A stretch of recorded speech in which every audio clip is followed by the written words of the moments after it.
এখন মূলত পৌর নিগমের সেন্ট্রাল জোনের এবং অন্যান্য জোনের অধীনে ইভিকশন ড্রাইভ রেগুলারলি চলছে এবং একটা আমাদের রেগুলার ফিনোমেনা। তবুও আমরা বারবার মাইকিংয়ের মাধ্যমে সবাইকে অবগত করিয়েছিলাম যারা অথরাইজড ভেন্ডার আছে যে সকাল 11টা সময় ওদের আসতে হবে এবং রাত্র 11টার পরে সরিয়ে নিতে হবে। এটা মূলত যে অফিস টাইমিং আছে সকাল 11টার আগে যাতে অফিসের যান চলাচল সুস্থ থাকে, ট্রাফিক জ্যাম না হয়, তার কারণেই বলা হয়েছিল।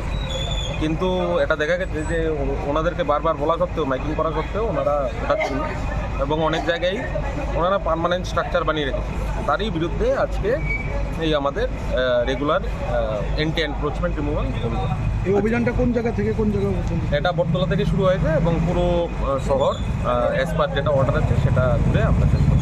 আচ্ছা, যেহেতু অনেকেই একটা দাগ কথা বলছে স্মার্ট সিটিতে মানে সন্ধ্যা মানে রাত্রি 11টার মধ্যে দোকানপাট বন্ধ করে দেওয়া, এই বিষয়টা মানে কি স্মার্ট সিটিতে যোগ্য বলে মনে করছেন আপনি?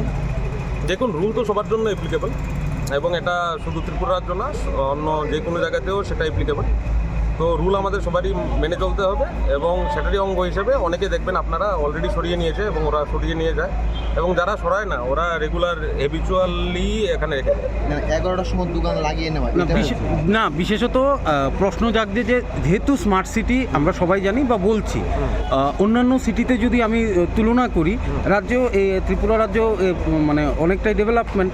তো স্মার্ট সিটিতে তো আমরা জানি যে রাত 24 ঘন্টায় 24 আওয়ার্সই আমাদের খোলা থাকা উচিত, দোকান পাট যা আছে।